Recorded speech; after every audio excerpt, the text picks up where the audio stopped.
আসসালামু আলাইকুম। 2021 সালে আসিফ নজরুলের পোস্ট 2024 সালে এসে ভুলে গিয়েছেন। একদিন আগে জানিয়ে দিয়েছেন বিডিআর হত্যাকাণ্ড নিয়ে কোনো কমিশন হচ্ছে না।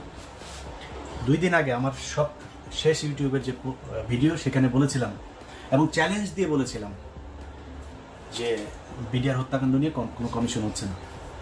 আমি আগে জানলাম কিভাবে? যারা জানিয়েছে তারাই জানিয়েছে যে সামনে অবস্থা খুব ভয়াবহ। বিএনপি জামায়াত সহ অনেক লোকজন আছেন, তাদের কিছু কিছু লোকজন মুখ পুষা ফেলেন যে ইলিয়াস ভাই হলো গিয়ে আমাদের শত্রু, ইলিয়াস ভাই মনে হয় নতুন কিছু বোধহয় চায়। আমরা নতুন কিছু চাই না, আমরা এই দেশে নির্বাচিত সরকারই চাই। এই সরকারের কাছে আমাদের কিছু চাওয়া ছিল, সেই চাওয়াগুলো পূরণ যে হবে না সেটা কবে জানলাম? বিডিআর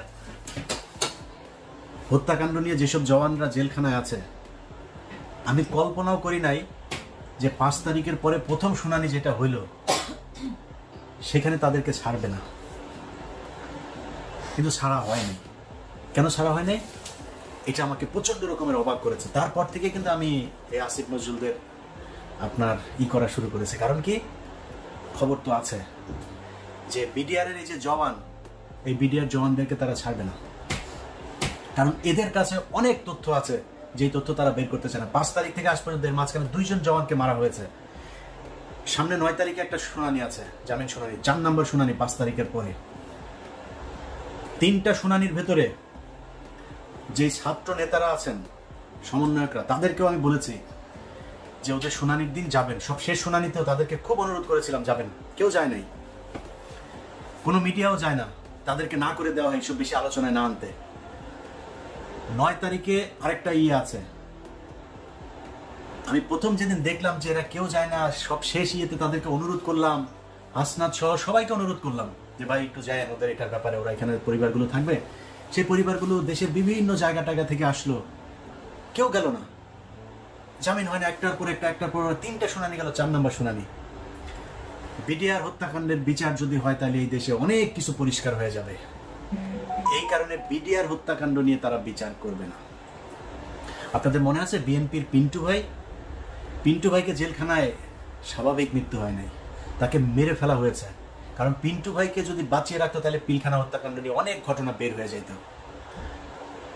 এই কারণে তাকে মারা হয়েছে।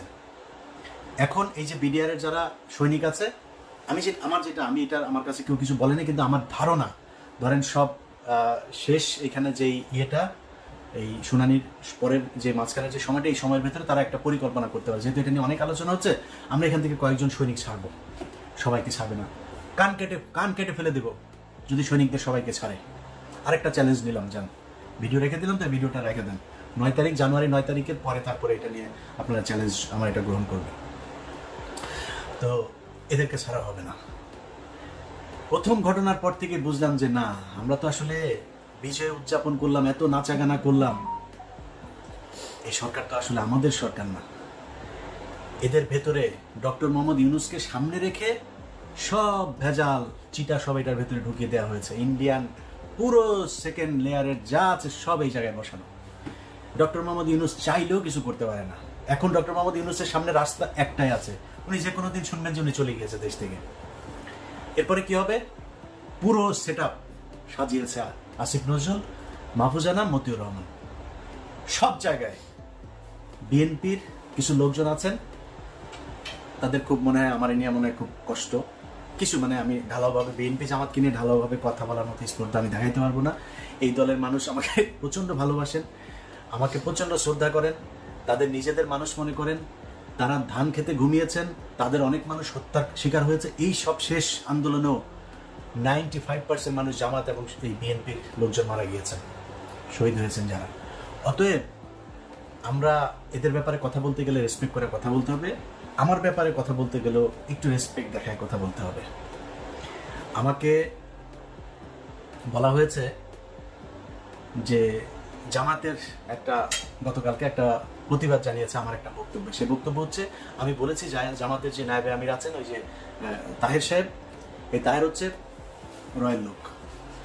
এটা বলার পরে তারা বিবৃতি প্রতিবাদ জানিয়েছে আমার এই বক্তব্যের। আমি এটাকে খুব পজিটিভলি নিয়েছি, কারণ জামাত একটা সংগঠন, তাদের সাংগঠনিক একটা পদক্ষেপ থাকবে, এটা কোনো ব্যাপার না। আমি ওনাদের ফেসবুক পেজেও জামাত ইসলামের যে পেজ আছে সেখানে গিয়ে জামাতের লোকজনেরও বক্তব্য দেখেছি, কমেন্ট দেখেছি, আমার কাছে খারাপ লাগে নাই। ওনারা মানে খুবই বন্ধুসুলভ আচরণ করেছেন। তবে জামাতের কাছে আমার অনুরোধ থাকবে, যে অভিযোগটা আমি শুনেছি এটা তো আমার নিজের বানানো না, এটা আপনাদের ভেতর থেকে আমাকে জানিয়েছে। তার বাড়িতে নইমুল ইসলাম খান, তার বাড়িতে ছিল ইনামুল ইসলাম খান, তার বাড়িতে ছিল, এবং আবু তাহের সাহেব তাকে পালাতে সহযোগিতা করেছেন। এই ছাড়াও জামাতের আরো অনেকজনের ব্যাপারে এই বিষয় আছে। শামা ওবায়েদ বিএনপির সব তথ্য ভারতে পাচার করে। শামা ওবায়েদের সাথে এখনো শেখ হাসিনার কথা হয়। বিএনপিকে বলে রাখলাম, আপনারাও সাবধান থাকবেন। আমি যদি নাকি কোনো কথা বলি, এই কথা বিএনপি বা জামাতের ক্ষতি করার জন্য না। জামাত ইসলাম যেটা করেছে, বিবৃতি দিয়েছে, কোনো সমস্যা নেই। আমি আমার কথা বলেছি, আমার এটা রেসপেক্ট রেখে বলছি, এটা নিয়ে তদন্ত করবেন। যদি আসলেই কোনো কিছু পাওয়া না যায়, আমি তাহের কাছে আবার ক্ষমা চেয়ে নিব। তো এই যে বিএনপি জামায়াতের লোকজন, ওনারা কিছু কিছু লোকজন যে মনে করেন যে আসিফ নজরুল হচ্ছে তাদের লোক, তাদেরকে বলবো তারেক রহমানের বক্তব্য শোনেন। তারেক রহমান আপনার মনে হয় এমনিতেই বলে যে সামনে নির্বাচনটা কঠিন নির্বাচন, এমনিতেই বলেন যে আপনারা মনে করবেন না যে আমরা ক্ষমতায় চলে এসেছে, এগুলো এমনি বলে না। কিন্তু তারেক রহমান খবরগুলো জানে। তারেক রহমানকে মাইনাস করার জন্য কত ষড়যন্ত্র চলছে, এবং সেইটার পার্ট হচ্ছে এই আসিফ নজরুল, রেজওয়ানা বন্যা, আরেকটা আছে ওদের সাথে ওয়াহিদ মাহমুদ, তো নামটা ভুল করছে কিনা জানি না। এই গং গত সপ্তাহে এই ডক্টর মোহাম্মদ ইউনূস তিনি বলেছেন যে 25-এর মাঝামাঝি বা শেষের দিকে আমরা একটা নির্বাচনের দিকে করি। তিনারা যাবেন না, তিনাদের কথা 26-এর শেষে গিয়ে আমরা করবো, চিন্তা করবো। এর মাঝখানে সেট আপ শেষ হয়ে যাবে, সব শেষ। বিএনপির ভাইদেরকে বলতে চাই, সব শেষ। দুদকের একজন চেয়ারম্যান আপনাদের দলের ক্যান্ডিডেট ছিল, সে বিএনপি করে না, খুব সৎ মানুষ। বিএনপির ওই চয়েসটা ভয়ঙ্কর রকমের খুবই সুন্দর একটা ছিল। এই আমার জীবনে আমি যত মানুষ সম্পর্কে জানি, একজন মানুষ হিসাবে জানতে পারি, এই বিচারক মোতাহার হোসেন তাদের মধ্যে একজন সৎ মানুষ। এই মানুষটাকে হইতে দেয় নাই আসিফ নজরুল, এই রেজওয়ানা বন্যা, ওয়াহিদ মাহমুদ, এরা হইতে দেয় নাই। ইভেন ডক্টর মোহাম্মদ ইউনূসও চেয়েছিল এই হোক, তাকে হইতে দেওয়া হয়নি। অতএব বিএনপির লোকজন খুব সাবধানে কথা বলেন। আমাদের মির্জা আব্বাস ভাই বললো যে করবে। বিদেশে কিছু লোকজন বসা খায় দেয়া কাম পায় না, ইউটিউবে কথাবার্তা বলে। মির্জা আব্বাস ভাই এই কথাটার জন্য কোনো এক জায়গায় সরি বলে দেন। তার একদিন আগে সম্ভবত পিনাকিদা তার ব্যাপারে একটু কথা বলছিল, এই জন্য তিনি এটা বলে ফেলেন। 6 মাস হয় নাই ভাই এখনো। 6 মাস আগে আপনাদের পক্ষে কথা বলার মতো আমরা ছাড়া কেউ ছিল না। আবার পরের 6 মাস পরে না আবার সেরকম পরিস্থিতি আসে কিনা, ইউ নেভার নো। সো খুব সাবধানে একটু কথা বলতে হবে। হ্যাঁ, আমরা আপনাদেরকে যদি কোনো কথা বলে থাকি তাহলে সেটা মনে রাখবেন আপনাদের ভালোর জন্যই বলছি, এত মুখ পুষা ফেলা উচিত না। সো তারেক রহমান যে কথাগুলো বলছে, ভেতরে কি হচ্ছে, ঈদের পরেই এই সরকারের বিরুদ্ধে জামাত এবং বিএনপিকে মিলেমিশে আন্দোলনে নামতে হয় কিনা একটু অপেক্ষা করেন। এই যে শাহেদ আলম এখন এত কথাবার্তা বলছে না, শাহেদ আলম কিন্তু এমনিতে আমার বিরুদ্ধে লাগে। শাহেদ আলম জানে না ওর জীবনেও কি 2 নাম্বারই করেছে। ও যে বিয়েটা করেছে, এই বিয়েটা একটা থানার ভেতরে বিয়ে হয়েছে। আশুলিয়াতে 2 জন এই গাড়ির ভেতরে করছিল, ওইখান থেকে পাবলিক ধরে আপনার একটু টানা হেঁচড়া করলো, এরপরে পুলিশ আসলো, এসে তারপর ধরে নিয়ে গেলো, পাবলিক ওর বিয়ে করাতে হবে। এবং একই সময় তার আরেকজনের সাথে সম্পর্ক ছিল, তার সাথে তার বিয়ে হওয়ার কথা, বিয়ের কথাবার্তাও চলছিল পারিবারিকভাবে। এই মেয়ে যখন ওই মেয়ে যখন শুনে টুনে তারপরে আসার পরে এই মূল্য বললো যে আমাকে বিয়ে করতে হবে। এই পাবলিক পুলিশ মিলে এর সাথে বিয়ে দিয়ে দিয়েছে। চ্যালেঞ্জ করেন, আমি থানার নাম টাম সবকিছু বলে দেবো, ওই ওসিকে খোঁজার চেষ্টা করতেছি। এই হচ্ছে শাহেদ আলম। আরো অনেক কিছু আছে, কিন্তু ও আমার সাথে কেন লাগলো জানেন? বিশাল বড় স্বার্থগত একটা দ্বন্দ্ব এই জায়গায়। কি দ্বন্দ্ব? শাহেদ আলমের আসিফ নজরুলকে দিয়ে যে ধান্দাবাজি সে করছে, এই ধান্দাবাজি তো সে বিএনপি আসলে করতে পারবে না। কারণ এ তো সে ভিডিও তো আমাদের কাছে আছে যে তারেক রহমান লন্ডনে থাকে, সেটা নিয়ে সে জানে না। তারেক রহমান কে সে চিনিই না। আমরা জানি একজন যিনি চেয়ারপারসন তিনি জেলে আছেন, ভারপ্রাপ্ত যিনি চেয়ারপারসন, কিংবা উনি কি মহাসচিব নাকি লন্ডনে যিনি আছেন? না, উনি এখন ভারপ্রাপ্ত চেয়ারপারসন। শাহেদ আলম চেষ্টা করছে এই সরকারকে যতদিন রাখা যায় এবং আসিফ নজরুলকে যতদিন রাখা যায়। আসিফ নজরুলের এই দেশে গিয়ে এবার ধান্দাবাজি করে আসছে কিছু, এখনো চলতেছে, এখানে বসেই তদবির বাণিজ্য চলছে। আসিফ নজরুল না থাকলে এটা করে দিবে কে? এই কারণে কিন্তু কোটি কোটি ভাই, শত শত কোটি টাকার খেলা তো এখানে। একটারে মানে জামিন করা দিতে পারলেই তো শত কোটি টাকা দেওয়ার লোকজন আছে, তার চেয়ে 1000 কোটি টাকা দেওয়ার লোকও আছে। এখন জেলখানায় যারা আছে এদের মধ্যে এরকম নাম ধরে আপনাদের বলতে পারবো কয়েকজন আছে, এদের 1000 কোটি টাকা দিয়েও যদি জামিন করে দেয় তারা করতে রাজি। আমার কাছেই অফার আছে। তো এই বিষয়গুলো কিন্তু এখানে হচ্ছে, যেই কারণে শাহেদ আলম এখন আমাকে নিয়ে ন্যাকেট হয়ে তারপরে নেমেছে। শাহেদ আলম, আমি তোমার আগেও বলেছি, এখনো বলছি, তুমি বাবা এই যে বিরিয়ানির দোকানে 1000 টাকা করে নিছো, তুমি এত বড় একজন লোক, আমি উবার চালাই, এটা নিয়ে তোমার এত কষ্ট, তোমার মধ্যে এত হাই লেভেলের একজন লোক, তুমি বিরিয়ানির দোকানে যা 1000 টাকা নিলা, এটা কেমন ধরনের হয় শাহেদ আলম? তুমি এখন এই লোকের আবার আইনা ভিডিও বানায় তুমি ছাড়ছো, ওই লোক তো আমার ওখানে বক্তব্য দিয়ে দিয়েছে, তুমি তার এলাকার লোক, বউ নিয়ে আসছিলা, খাইতে পাইতা না, সাহায্য করেছে। এবং সেই সাহায্যটা কোত্থেকে করেছে? সাংবাদিকদের যেই ভিক্ষা দেয় না খলিল ভাই এখানে অনেক সাংবাদিকরা ভিক্ষা দেয়, ওই ভিক্ষার হ্যাঁ, ফুল রেকর্ড শুনবা। সো বেশি পাকনামি করতে চায় না, নিজের নিচে পরিষ্কার না করে তারপরে কথা বলে লাভ না। আমার নিয়ে খেলবা, আমার নিয়ে খেলতে আসো। আমি ইলিয়াস, আমার নিয়ে বহু খেলাধুলা হয়েছে, বুঝো নাই? এখানে যখন আসছি না, পুলিশ আসছে বাসায়, আমার নিয়ে এখানকার দূতাবাস থেকে শুরু করে আওয়ামী লীগের সবাই মিলে লাগছিল আমার নামে। এমন কোনো মানে ইসলামী টেরোরিস্ট থেকে শুরু করে সব মানে 2-3টা কথা বলে আমার নিয়ে পুলিশের কি কি ছিল, ইনভেস্টিগেশন ছিল। হ্যাঁ, আমার বাসায় আসছে আন্ডার কভার, এসে তারপরে জিজ্ঞেস করেছে আমি রিলিজিয়নে বিশ্বাস করি কিনা। আমি ওদের উত্তর দিচ্ছি একদম, আমি বলছি I strongly believe in god. আমি নামাজ পড়ি কিনা, কোন মসজিদে যাই, কত অফেন যাই মসজিদে, হ্যাঁ, কোন কোন মসজিদে যাই, এই কোশ্চেন। আরো কি কি এগুলি বানানো টানানোর এগুলির কথা বলেছে, আমি নাকি কি কি বানাই এগুলি অভিযোগ করছে। তো অফিসাররা আমি শেষ পর্যন্ত যা যা বললাম, অফিসার আমার ইউটিউব চ্যানেলটা একটু দেখলো যে তুমি এরকম মেয়েদের নিয়ে নাকি তুমি বাজে কথা বলছো, এই সেই। তখন আমি বললাম হ্যাঁ, এই সাংবাদিক মেয়েরা আমার নিয়ে উল্টাপাল্টা কথা বলছে। কে সে? বলছে যে একটা টেলিভিশন, বেসরকারি টেলিভিশনের সাংবাদিক বাংলাদেশে, তারা আমার নিয়ে ক্রিটিসাইজ করে, আই ক্রিটিসাইজ দেম ব্যাক, এগুলি বলছি, সবই তারা জানাই দিচ্ছে। ওকে ওকে, সে আমার কার্ড দিছে, কার্ড দিয়ে বললো যে কল মি, আমি 24/7 অ্যাভেলেবেল, যখন ইচ্ছা কল দিই। এরকম আরো অনেক তদন্ত হয়েছে ইলিয়াসের নিয়ে। আমার গ্রিন কার্ড পাওয়ার কথা আরো অন্তত 5 বছর আগে, সেই গ্রিন কার্ড মানে আমার কেস অ্যাপ্রুভ হয়েছে আজ থেকে 1.5 মাস আগে। সো গ্রিন কার্ড আরো কয়দিন লাগবে জানি না, কিন্তু এই গ্রিন কার্ড পাইতে পারতাম বহু আগে। যখন এখানে 2016 সালে আসছি না, সেই 16 সালে শাহেদ আলম, তুমি যেরকম 2 নাম্বারই ভণ্ডামি করে এখানে কাগজ নিছো না, ইলিয়াস চাইলে 16 সালে ওই ভণ্ডামি করতে পারতো। আমারে গণজাগরণ মঞ্চের বানাইতে বলছে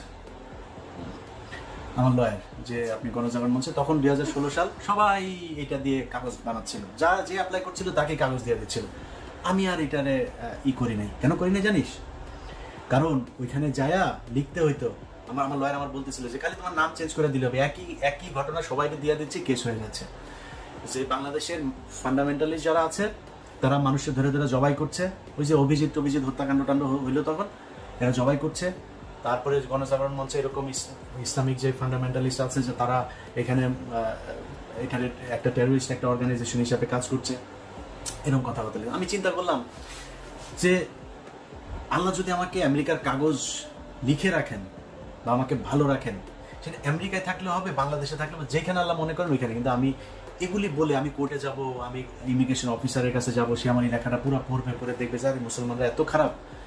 আমি ওই রাস্তায় শাহেদ আলম যাইনি। কি বলতে চাচ্ছি সেটা তুমি খুব ভালো করে বুঝতে পারছো।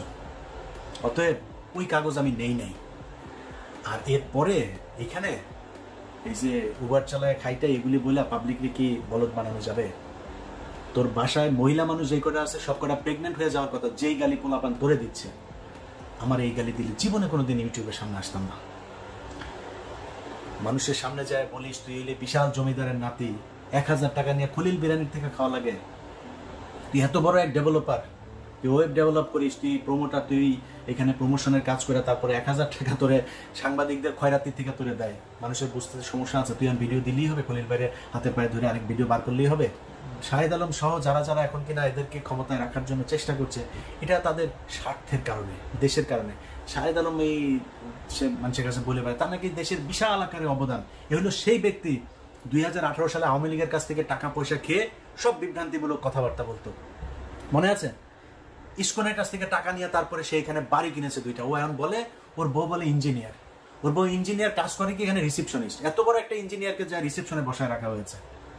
ওর বউয়ের টাকা দিয়ে নাকি সব এখানে 2 বাড়ি গাড়ি টাড়ি সব করেছে। আমি ওপেন ডিক্লেয়ার দিয়ে গেলাম, চ্যালেঞ্জ করে গেলাম, শাহেদ আলম তোর সাথে যে কোনো ফোরামে, তোর চ্যানেলে আমি বসতে চাই।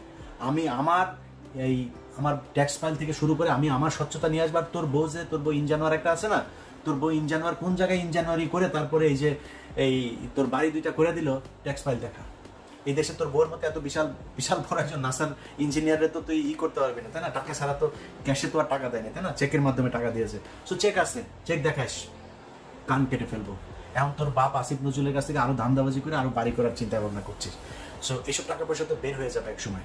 সম্মান আর টাকা পয়সা সব একসাথে পাওয়া যায় না। আপনারা এখন এখানে প্রথম আলোর সব সেট আপ বসায় দিয়ে যাবেন, যতদিন সম্ভব বিএনপি বা জামাতকে ক্ষমতায় আসতে দেওয়া যাবে না। আপনারা এখানে বসে বসে খাবেন, এইভাবে চলতে দেওয়া যাবে না। বিডিআর হত্যাকাণ্ডের প্রতিটা পরতে পরতে ইন্ডিয়া জড়িত থাকা, আওয়ামী লীগের যে নীল নকশা সেটা জড়িয়ে আছে। সাগর রুনিনিয়ানা বলে বিচার করেন, আসিফ নজরুল প্যান্ট ভিজায় ফেলতো সাগর রুনিরে নিয়ে কথা বলতে বলতে, কই সেই বিচার? শাপলা চত্বর হত্যাকাণ্ড, কই সেই বিচার? যারা গুমের শিকার তারা কই? আপনাদের সময় ডিজিটাল সিকিউরিটি অ্যাক্ট এখন পর্যন্ত 5 মাস বাতিল করা যায় না, সময় পান না, সিনেমা দেখতে জানাবেন না। শামা ওবায়দের নিয়ে হলের ভিতরে অন্ধকারে যায় বসেন। তো আমরা বুঝি না এগুলি কিছু। আপনারা সিনেমা দেখতে যাওয়ার সময় পান, ডিজিটাল সিকিউরিটি অ্যাক্ট বাতিল করার সময় পান না। এখন পর্যন্ত হাজার হাজার বিএনপি জামাতের লোকজন জেলখানায় বন্দী। গত সপ্তাহে ডান্ডাবেরি পরিয়ে জামাত শিবিরের সাবেক সভাপতিকে রাজশাহী কোর্টে তোলা হয়েছে। আমার এই ফেসবুকে সেই ছবি দিয়েছি, ভিডিও দিয়ে রেখেছি। কেন এখনো পর্যন্ত সেটার ব্যাপারে ব্যবস্থা নেওয়া যায় নাই? কিসের জন্য? আরো কত বছর সময় চান? এমনি বসে বসে লুটপাট করবেন। আমার এই নেতা ফোন করে, ওই নেতা ফোন করে, ইলিয়াস ভাই এরা তো আমাদেরই লোক, এদের সাথে এরকম করলে তৃতীয় পক্ষ ঢুকবে। আরে ভাই এরা আপনার লোক হইতে পারে, আমার লোক না। আমি তো আপনার দলের কেউ না, আমি তো বিএনপি জামাতের লোক না। বিএনপি জামাতের টাকা নিয়ে আমি কি আমার সংসার চালাই নাকি? আমি আপনার টাকায় কথা বলবো? আমার যে সমস্যা, আমার সমস্যা ইন্ডিয়ায়। অথবা আমার ওইটা না পাইলে তো আমি মনে করবো না এই দেশ স্বাধীন হয়েছে। ওনাদের কথা হইলো বিপিনুর, ইলিয়াস ভাই দেখেন এখানে তো অনেক কিছু করা যায় নাই। আসিফ নজরুল পর্যন্ত সে আমার ফোন করে ওই একই গান, ইলিয়াস কি অবস্থা ভাই, আপনি তো বলছেন ওখানে বসে বসে এখানে তো অনেক সমস্যা ভাই, অনেক চাপ। আপনারা এত চাপ নিয়ে কাজ করতে বলছে কি আসিফ নজরুল? বিপিনুরও একই, আরো কয়েকজন রাজনীতিবিদ একই আলাপ। এদের অনেক চাপ, কাজ করতে পারে না। এত চাপ, মানুষ তো জীবন দিয়েছে এই দেশে, আবার নামবে দরকার হইলে। আপনি বলেন কি করা লাগবে, বলেন, তারা আসবে, আবারও রাস্তায় নামবে, আবারও জীবন দিবে। কোথা থেকে চাপটা আসে, কারা চাপ দেয় বলে দেন। এইভাবে চাপ মনে মনে আপনি চাপ মনে করায় তারপরে সবাই মিলেমিশে ভাগ বাটোয়ারা করে খাবেন। এই জন্য 2000 মানুষ জীবন দেয়নি। অতএব যারা মনে করেন যে আসিফ নজরুল্লাহ তাদের তৃতীয় পক্ষ, সারা অন্য কিছু, আসিফ নজরুল রায় তৃতীয় পক্ষ।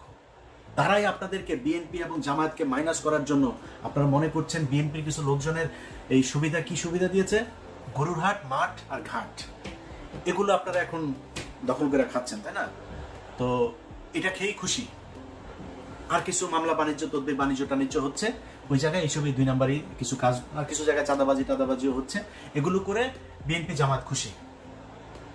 কিন্তু এইটা চিন্তা করেন নাই যে আপনাদেরকে দিয়ে এগুলো করিয়ে তারপরে তারা সারা দেশে বোঝানোর চেষ্টা করছে বিএনপি বিশাল চাঁদাবাজ একটা দল, জামাত ইসলাম বিশাল চাঁদাবাজ একটা দল, এরা হচ্ছে গিয়ে এই আওয়ামী লীগের লোকজনকে তারা দিচ্ছে। এই মিডিয়া, সেই মিডিয়া যারা কিনা আপনাদের কথা বলে না, আপনাদের নাম তারেক রহমানের বক্তব্য চালায় না এরা। তারেক রহমানের নাম বলার আগে তাকে খাম্বা টাম্বা এগুলো বলে কথা বলতো, মনে নাই? এই মিডিয়া সেই মিডিয়া একটাও চেঞ্জ করে নাই, সব ওই জায়গাতেই আছে, শুধু সময়ের অপেক্ষায় আছে। সব সেট আপ ঠিক হইলে এই যে চিন্তা করছেন না, সব কিছু চেঞ্জ হয়ে যাবে। এই যে গোয়েন্দা সংস্থা, আপনার কি মনে হয়? মানব জমিন নিউজ করেছে, দেখেছেন গত পরশুদিন কি বলেছে তারা? যে ভারতের পররাষ্ট্র সচিব বাংলাদেশে এসে 1 ঘন্টা কোনো হিসাব ছিল না। এই 1 ঘন্টা তিনি কোথায় ছিলেন? সে 1 ঘন্টা মানব জমিন বলেছে সে সেনাপ্রধানের সাথে ছিল। কেন? ডক্টর ইউনূসকে বাইপাস করে সেনাপ্রধানের সাথে পররাষ্ট্র সচিবের এই বৈঠক কে করিয়ে দিয়েছে? এটা খুঁজে বের করতে হবে। যারা মনে করছেন তৃতীয় পক্ষ, দিন যত যাবে তত বিএনপি এবং জামায়াতের জন্য এই দেশ কঠিন হয়ে দাঁড়াবে। যারা মনে করেন যে না, ওদেরকে আরো সময় দেওয়া উচিত, ইলিয়াস ভাই এখন এত এইসব নিয়ে কথা বলার দরকার নাই। আচ্ছা ধরেন দুর্নীতি দমন কমিশন সব শেষ, যেটা বিএনপি চেয়েছিল একজনকে বসতে দেয়নি। পুলিশের ভেতরে আপনি দেখেন ডিএমপি কমিশনার, আইজিপি, কেন বাইরে থেকে আনতে হবে কেন? পুলিশের ভেতরে ডেডিকেটেড ছিল না, ডিপ্রাইভড অফিসার ছিল না, যারা কিনা মনে করেন যে একজন এসপি আছে, ডিআইজি আছে, তারা কি প্রমোশন দিয়ে উঠানো যেত না? বাইরে থেকে কেন আনতে হইলো? যারা কিনা প্রথম আলোতে কলাম লিখতো, কেন এছাড়া কেউ ছিল না? বিষয়টা খুব পরিষ্কারভাবে সাদা চোখে দেখতে হবে যে আসিফ নজরুল হঠাৎ করে 3 তারিখে বিশাল আকারে রাস্তায় নেমে একদম ছাত্রদের সাথে হাতে হাত দিয়ে তারপর রাস্তায় নেমে গেল। এই ফারুকি টারুকি এরা হঠাৎ করে রাস্তায় চলে আসলো। কোনো কিছুই এমনিতে হয় নাই। এগুলোর সবগুলোর পেছনে কারণ আছে। এরা কেন এসেছে, কেন এদের সাথে মিলেছে, কিভাবে এরা সরকারে চলে আসলো, কিভাবে উপদেষ্টা হয়ে যাচ্ছে, এগুলো সব হিসেব মেলাইতে হবে। সো বিএনপির যেসব নেতারা আপনার ওই সময় মতো গিয়ে তারপরে আপনাদের সামনে বলবে যে হায় হায় কি করলো, ইলিয়াস আগে যা বলেছিল সেটাই তো ঠিক হইলো, তাদের কিন্তু সমস্যা হবে না। সমস্যা হবে কার জানেন? সমস্যা হবে খালেদা জিয়ার, সমস্যা হবে তারেক রহমানের, সমস্যা হবে আপনারা যারা ধান খেতে কিছুদিন আগে ঘুমাইতেন তাদের। একই রকম জামাতের নেতাদের উপরে আবারও চরম, এই যে ডাক্তার শফিকুর রহমান থেকে শুরু করে ডাক্তার শফিকুল ইসলাম মাসুদ, যারা যারা আছে, কি টর্চার, কি নির্যাতন নিজেদেরকে সহ্য করতে। এখন পর্যন্ত এটিএম আজহার ভাই কেন জেলখানায়, গোলাম পারোয়ার কি কষ্ট সহ্য করেছে, মানে জামিন হয়েছে, জামিন হওয়ার পরে আবার ঢুকিয়ে রেখেছে, পুরো সময়টাই জেলখানায়। কিন্তু কিছু নেতা যাদেরকে নিয়ে আমরা কথা বলি, তাহের মিয়ার তো কিছু হয় নাই, তাহের মিয়ার খুব বেশি কষ্ট সহ্য করা লাগে নাই। এগুলো একটু হিসাব মেলাইতে হবে যে কাদের সাথে এদেরই ছিল। ডক্টর আসিফ নজরুল ঢাকা বিশ্ববিদ্যালয়ের মতো জায়গায় থাকে, ছাত্রলীগ গিয়েও তারা একদিন একটা গুতা দেয় নাই। কারা তাদেরকে মেসেজ দিয়ে রেখেছে যে আসিফ নজরুলকে কিছু বলা যাবে না, একদিন জেলখানায় যাইতে হইলো না। এত বড় বড় কথাবার্তা বলো, আমি এটা নিয়ে ঘাটাঘাটি করতে চাই না। আর কথা হইলো যে দেশ স্বাধীন হয়েছে, এখন আমাদের হাতে সময় আছে। আমরা এই সাগররুনি হত্যাকাণ্ড বলেন, শাপলা চত্বরের হত্যাকাণ্ড বলেন, গুম, যারা এখন পর্যন্ত জেলখানায় আছে, বিডিআরের জওয়ান, বিডিআরের অফিসার যাদেরকে হত্যা করা হয়েছে সেটার বিচার, এই সবগুলোর বিচার হইতে হবে। 21শে আগস্ট থেকে শুরু করে উদিচি, সায়ানট, যেখানে যেখানে বোমা হামলা হয়েছে এগুলোর বিচার হইতে হবে। শুধু বিএনপির লোকজনকে আপনি এখান থেকে মামলা থেকে অব্যাহতি দিবেন না, এটার তদন্ত হইতে হবে। কারা করেছে? তারেক রহমান করে নাই, লুৎফুজ্জামান বাবর করে, তাহলে করেছে কারা? এদের ভেতরে একটা বিশাল আকারের আপনি সবটা যদি চিন্তা করেন না, দেখবেন ইন্ডিয়ার জায়গাগুলোতে হাত দেওয়া হচ্ছে না। আপনি দেখেন বিডিআরের জওয়ান, তাদেরকে ছাড়া হচ্ছে না। লুৎফুজ্জামান বাবর, গিয়াসউদ্দিন আল মামুনকে কিন্তু ছেড়ে দেওয়া হয়েছে, লুৎফুজ্জামান বাবরকে ছাড়া হচ্ছে না।